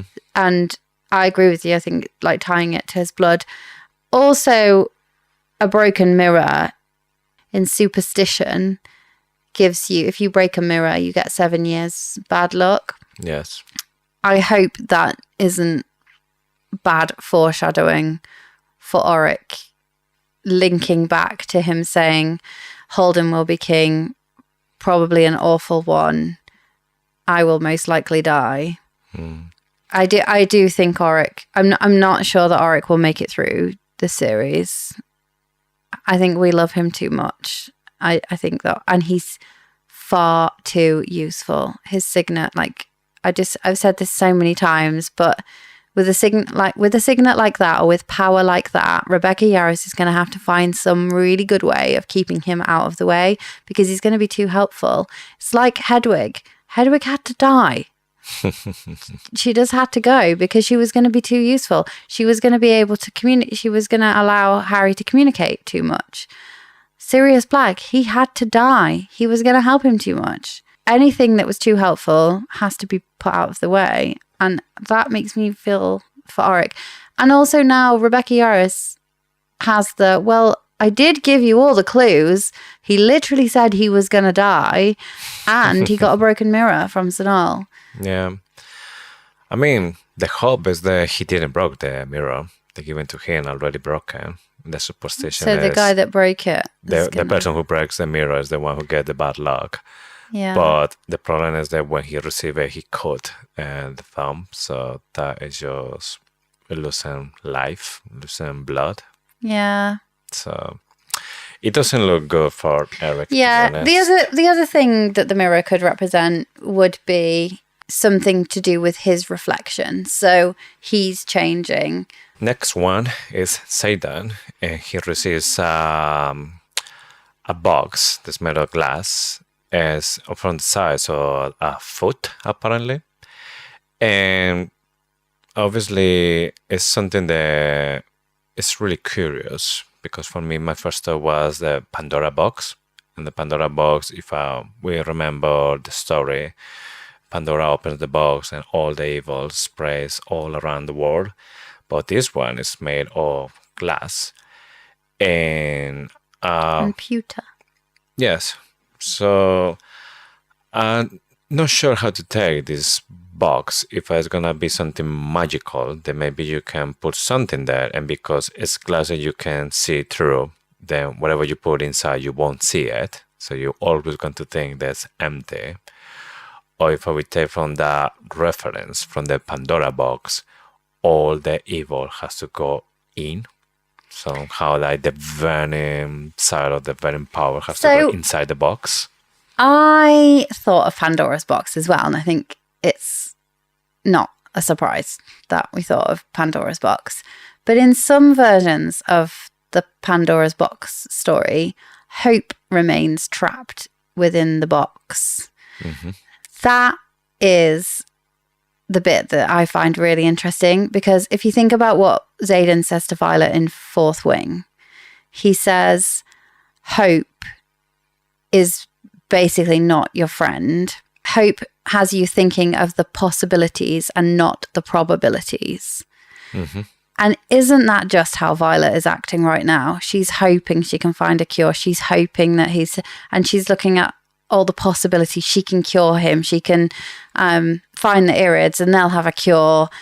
She's not thinking of the probabilities. And the probability right now is that he is going to turn and he is going to go deeper into the venom side. Yes. So I wonder if there is something to do with hope in this box, and possibly what he has to do is think of the possibilities and not the probabilities. And that is how he will control his venomism. Yeah. I do feel like one of these items has the potential to be a cure for venom. Mm-hmm. Because wouldn't it be, that is what they went for. And wouldn't it just be like Zanal to give it to them? Yeah. And they would have no idea. I think it's got to be between this and the compass. I definitely think that every single one of these gifts is going to play a crucial role in the lives of every single one of them. So for something specific for them, not for the cause or for the group, for them individually, it's going to play something important. It's going to be kind of like a life-changing. So he called this box the empty box. His box of nothingness. Oh, nothingness, yes. So I wonder if actually there's something there that he can't see, or there will be something there that he needs to put in. Yeah. Okay, next one is Violet, and she gets a compass. A broken one. Well, that's what she thinks. But the person that gave the compass, he smiled to her and says, "Use it wisely," which is giving you the hint that it's not broken. It's definitely not broken. It's just that it's not pointing to the north. But it gives you all the Pirates of the Caribbean vibes with Jack Sparrow. I don't think it'll be that. No, but you know the compass from Jack Sparrow is pointing out what he wants, basically, even if he doesn't know he wants that. So maybe he's thinking that I want a treasure, but it's actually pointing out to something else. I'll just be so disappointed if that is what it is, because it's been done. It's like what everybody thinks. I even said it at the top of the show. I just genuinely hope it's not that. It's too obvious. I don't think there's exactly the same compass, but I think this compass is not pointing out the real north. It's maybe pointing out to Violet's north. Yeah. You know, Violet's path, or why it keeps Violet in the ground, like gravity. And I think that's going to be Zayden. It will help her find Zayden, for sure, or a cure for Zayden. I feel like, for me, the compass, symbolism-wise, it means like destiny over decision. So you've got a path. You've got a fork in the road. You've got two paths to take. You either look at your surroundings and you are like, well, I'll go that way. And you make a decision. Or you look at your compass and it makes the decision for you. It sends you north. It shows to me that there is prophecy again, that she is destined to do something. This compass will probably lead her down her destiny. Possibly, like, we know that she wasn't fully dedicated to Dune because there was still choices in her future. Possibly this compass will tell her where she is destined to go. I don't think it'll be something of like what she needs or what she wants. I think it's destiny over decision, and it will help her see where she needs to be alongside Auric. I also think that she's going to need some kind of navigation through her mind walking. And I wonder if it links to her second signet, where we think it's dream walking, but actually we think it's mind walking. And it could help kind of guide her where she needs to go within this dreams or brain. Or I don't know where I'm going with it, but I feel like there might be something. I do think my key point about this, though, is that she has to follow the destiny that she's been given. She doesn't really have a lot of choice. Yeah, it's going to be interesting to see in the end what Rebecca Yarros is planning. Like you said, I don't think it's going to be exactly the same as Jack Sparrow. That it's just what she wants, or even if it's what she needs. I think it has to be something more deeper than that. Yeah. Hopefully, she's not just going to forget about it. And then it will turn up like in the last book. And it'll be too late for her to use it, like bloody Harry Potter's mirror, Sirius Black, when he could have used it, and then he finds it all smashed up at the bottom of his trunk. There's been so many Harry Potter spoilers in this episode. Sorry. Didn't warn the people. No. Next one is Ridoc, and he gets 2 loud kisses and the cheek. So for me, this is just something they say in the Sanal is with Ridoc. two kisses normally in a lot of cultures, it means greetings, acceptance, like part of the brotherhood, for example. So for me, this is more than confirmation that Ridoc is going to be really lucky and might be one of the ones who are actually going to graduate. I agree. I think this is a divine blessing, isn't it? Yeah, that's how it feels. I hope that it's not a blessing in disguise, but yeah, I'm going to blissfully believe that Ridoc's okay. Yeah. The thing that I don't know is if every time you go into Sanar, then you have to play the same game. So you're lucky this time, then okay, maybe next time you can get an arrow. Chance, isn't it? Yeah, exactly. It's luck. So if you have to do it constantly or just doing just well, once. It's not luck. Well, luck is a mindset.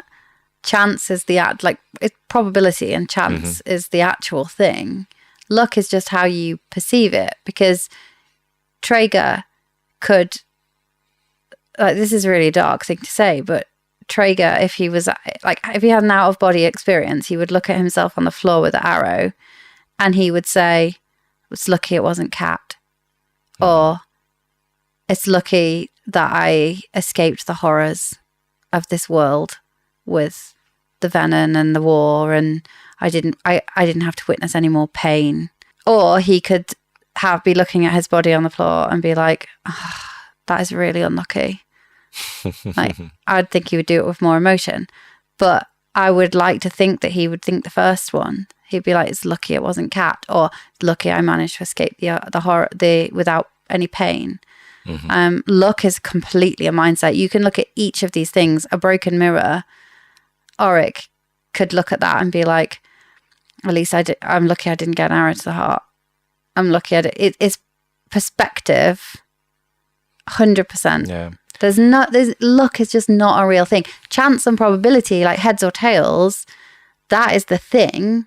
Luck is how you perceive the outcome. Yeah. It's the glass half empty or half full. Yeah, it depends what's in the glass. Yeah. But 100% agree with you. I think that Zanal is with Ridoc, and that's clear. Yeah. Okay. Next one is Katrina, and she gets a gold necklace with a dangling ruby the size of Violet's thumb. Yeah.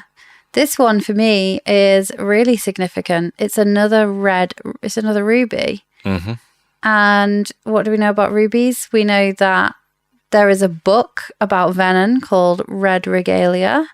Yeah. Does Catriona have venom in her future? Is it representative of the fact that there's venom in her royal bloodline, Takaris, Bowen? Is it foreshadowing the future that she may become Queen of Moraine when the provinces split up somehow? I think it's definitely more about foreshadowing than about her character that she gets this. It could also, she gets it before Traeger gets an arrow to the heart. Rubies are blood red. Rubies are often associated with quite negative things, aren't they? It could be that she's about to witness her love be killed. The person she's finally let herself fall for. I took it as a different way, to be honest, because gold is always linked to something really valuable or with something divine. And the ruby, yes, like you say, is something it represents maybe blood, for example. But this one was a big one. So I don't know if it represents maybe something like a heart, something, because it's a necklace. So she's going to put it and it's going to be close to the heart. So after what happens to Trigger, I don't know if maybe Sanal is giving his heart or giving a heart to keep close to her, something like this. Yeah, well, that would be similar to the crystals that the flyers get when they graduate. They're capable of amplifying their signet. Yes. I wonder if there's a link here with a gemstone that can amplify something else, and it can make her, maybe it can keep her emotions in check or something like that. Yeah. I didn't think of it like that. I thought, every time I hear the word ruby or see the word ruby, I'm like, uh-oh. Next one is Mr. Drake. And he receives a kitten. The claw. The claw. Yes. Remember the first time I thought, oh, he's going to get like a slap as well, but maybe with I don't know, somebody with claws or something, like a bear like slap or something. But no, actually is a kitten. And for me, honestly, for this one, I didn't put much effort to look for the symbolism or anything, because for me, this is just a clear new character for Ridoc to put a bridge between Drake and Mira. So this new cat that will come to know as a broccoli is gonna be the connection, or it's gonna be the cause that Drake and Mira is going to end together. And this concerned me a little bit about the life of broccoli, because nothing brings people together than a tragedy. So if something happened to the cat, maybe this could be something that's going to trigger the potential relationship or love relationship between Drake and Mira. Possibly. I mean, again, I wouldn't put it past Rebecca to like take out the cat, but I think broccoli will be very significant.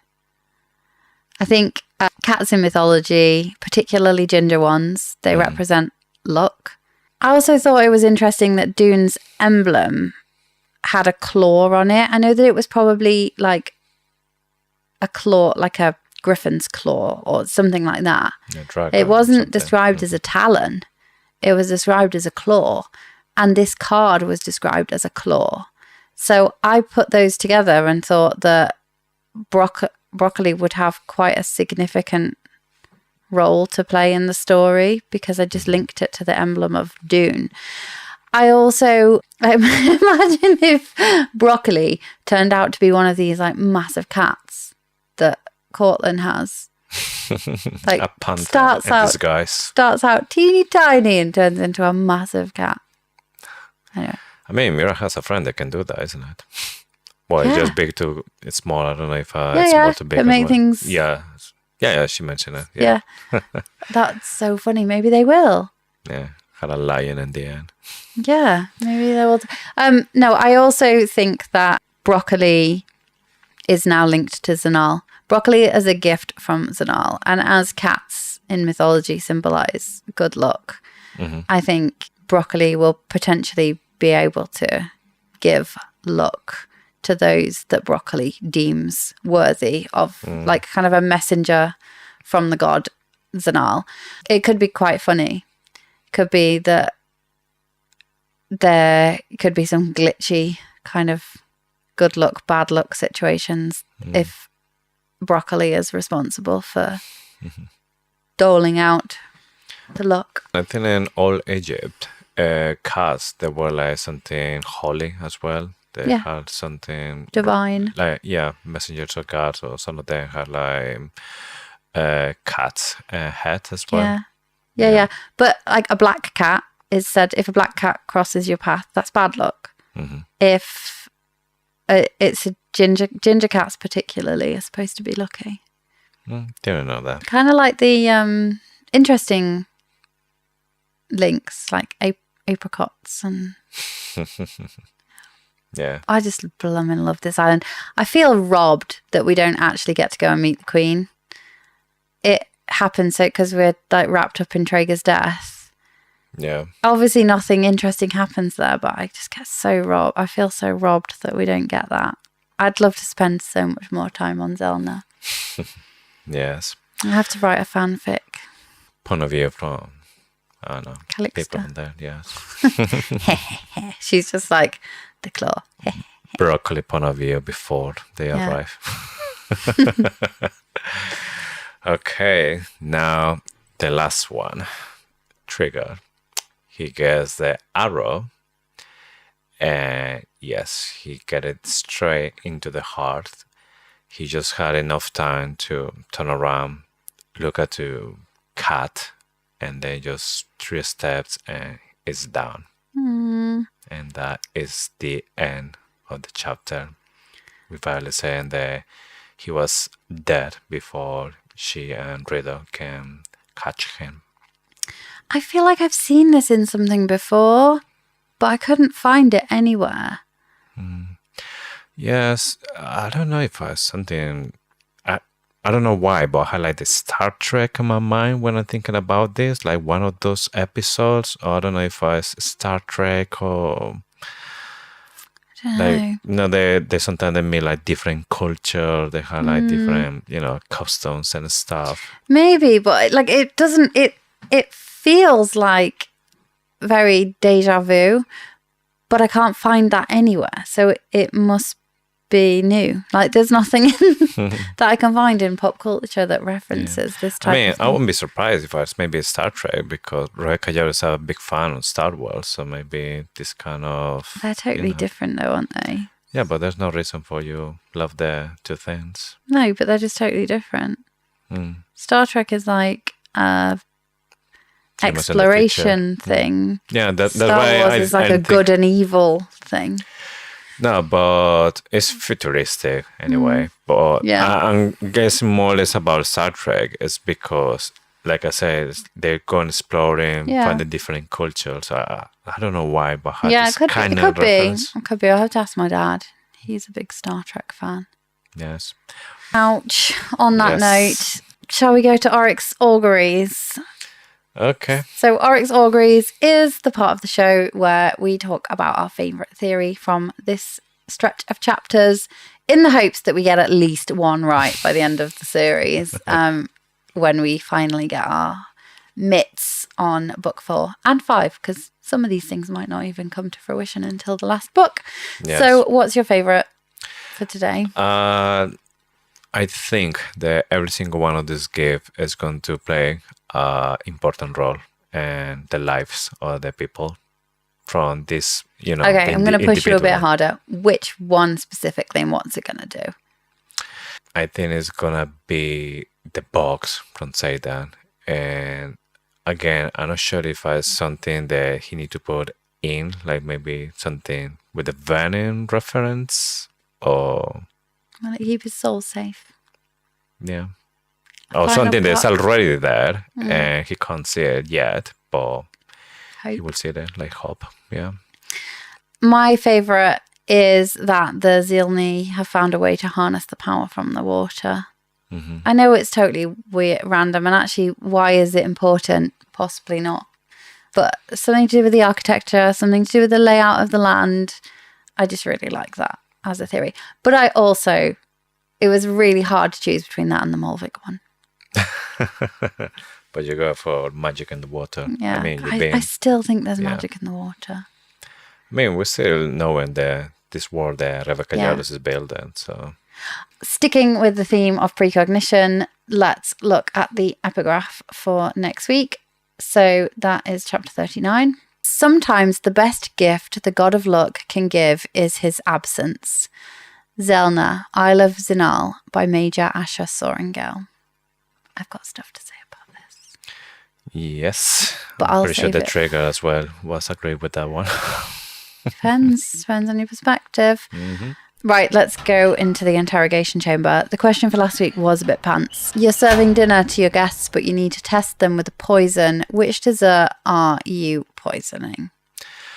I will go for something that is the most common dessert all around the world, the most accepted one. So I go for ice cream. That is one of them that is not that risk, I think. That somebody is not going to like it or somebody is not going to take it. Okay. So with the purpose that whoever going to poison is going to take it. So I go for ice cream. You went for the general approach. I was going to go for I'd do my research, and if I was poisoning you, I'd put it in a pavlova because or a cheesecake. Although you do eat everything. You're just not a massive fan of chocolate cake, are you? You give me a bottle of poison, I will drink anyway. So. Wherever you put me on the table. So. You do. You just eat anything. Yeah. Even if it had like a skull and crossbones on it would be so easy to poison you. Sure. And that's totally different to my answer to the question last week. I think ice cream's a pretty good shout. If anyone was going to poison me, in the winter, they would have to use a sticky toffee pudding. Yeah, that's the thing I was thinking right now for you. In the summer, a tiramisu, I would definitely eat the poison. I would be beating Garrick to the floor if it had been in a tiramisu. But not everybody likes coffee, so that would be a terrible idea. Yeah, that's why I was saying ice cream is like the easiest choice. Yeah. I think a birthday cake might be a good option as well, though, because it's rude not to eat somebody's birthday cake, isn't it? Everyone's pretend it's your birthday, sing happy birthday, and then everyone has to eat your birthday cake. Otherwise, like, have you ever turned down birthday cake? No, but when I don't eat it there, I just pack it and I say, yeah, I will eat it at home. I might not eat it. No. You have to eat If it. I had raisins, I definitely won't eat it. Yeah, I'd never put anything in, any poison in raisins. That's like the only thing you won't eat. Yeah. Anyway, this week, Zanal is with you, and you somehow know which gift is on which card. You can only choose one of the gifts the squad got. Which one are you picking? Ooh, broccoli, definitely. I'll take the wine. No. Cut that. We got to answer it next week. I just say it just to see your face because you know that I will never choose a cat. I know. I'm going to pick the cat just to spite you. Next week. Next week. I can think about it. And that's all for this week. Next week, we will actually be covering 4 chapters. So we'll be covering chapters 39 to 42. They looked relatively short. We have to catch up somehow. So that is the plan. So if you are reading along with us, then read all the way through to 42. Don't forget to follow us on Instagram and TikTok at Faithfully Fantasy Pod. We're most active on Instagram, but we are really trying to grow our TikTok. For some reason, we're really popular on Instagram, just can't seem to get the following on TikTok. So we're going to be switching up some of our content, so trying to provide some kind of different stuff for TikTok over the coming weeks. So if you have a TikTok account, then come and give us a follow and support us on TikTok if you can. If you've got a theory, send it our way. We always try to give credit on the show and on socials, because let's be honest, the best theories come from all of you, not from just the two of us sitting on our sofa. And with this, we had just one more thing to say. Thank you for listening to Faithfully Fantasy, the husband and wife podcast talking all things Onyx Storm. We'll see you next week with more theories, more deep dives, and of course with more Faithfully Fantasy. Bye.